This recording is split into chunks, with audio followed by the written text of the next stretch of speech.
Isabelle Ebérard, ça n'était pas ça du tout. Oh oui, non, je ne suis pas de votre avis. Elle était une femme qui est née avec la curiosité de l'ailleurs.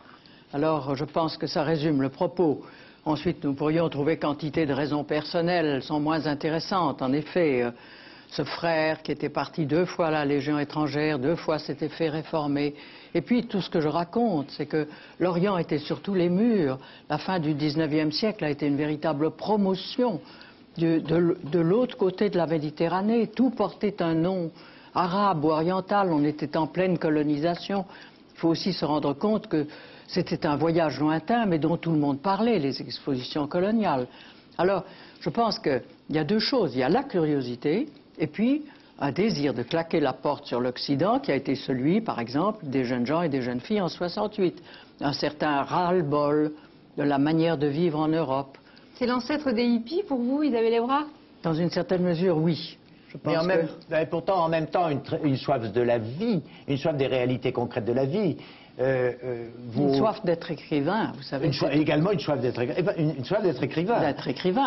Elle a très bien compris qu'il y avait là un filon, que l'on avait besoin de gens qui écrivent sur ce pays où, après tout, mais en même temps, est-ce qu'il n'y avait pas précisément une difficulté d'écrire pour elle qui était liée à ce désir d'Orient, à cette espèce de nonchalance, d'état dans lequel on se trouve quand on est là-bas?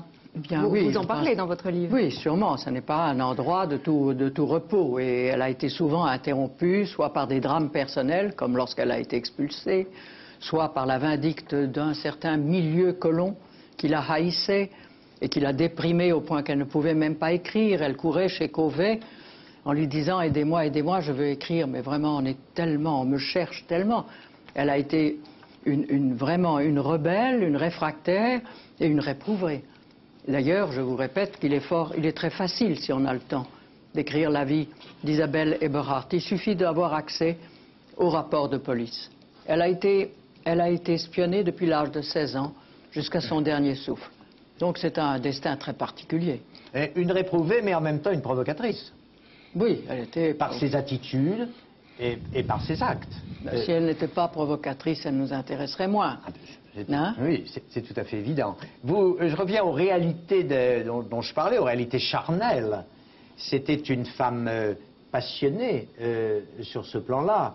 Elle a vécu une expérience amoureuse, sensuelle, extrêmement forte, qui, à certains égards, contredit la logique de la quête de l'ailleurs, de l'absolu, contredit la thèse du dépassement de soi-même. Contredit la thèse mystique. C'est pas vraiment, non. Complémentaire, vous dites. Moi, je dis que Marie-Madeleine, était-elle une sainte ou ne l'était-elle pas? On pourrait peut-être dire qu'elle avait trop de désirs et une vie charnelle trop active. Je pense qu'elle avait une quête de l'absolu, elle avait une quête, disons, de la solitude, et son destin a quelque chose d'antique. Tout à coup, la nature est la plus forte. Voilà une femme qui se dépouille de son identité, de sa religion et de son nom. Elle ne s'appelle plus Isabelle, elle s'appelle Si Mahmoud. Elle n'est plus russe, elle est française. Elle n'est plus athée, elle est musulmane. Et la nature, tout à coup, lui dit non. Tu as cru que tu aurais le dessus, bien pas du tout. Tu vas mourir en plein désert d'une inondation. Je dis, il y a tout à coup là un destin, quelque chose qui est fantastique. Enfin, moi, elle m'a occupé 12 ans. Alors j'en parle avec une certaine passion. Mais je crois que c'est un destin exceptionnel. Tu vas mourir en plein désert, vous nous le racontez? Eh bien, c'est ainsi qu'elle est morte, puisque oui, un oued... C'est-à-dire noyée dans un oued en crue. Ce que vous racontiez tout à l'heure, et ce que racontait en fait aussi le professeur Monod. Elle ne connaissait pas en fait la nature. Elle n'avait aucune connaissance réelle. Elle traînait dans le désert ses savates dans la plus mauvaise place, la dernière dans la caravane.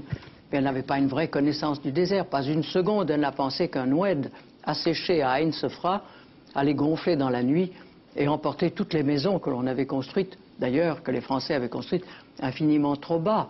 Donc je veux dire, là, il y a tout à coup l'explosion finale, c'est le désert.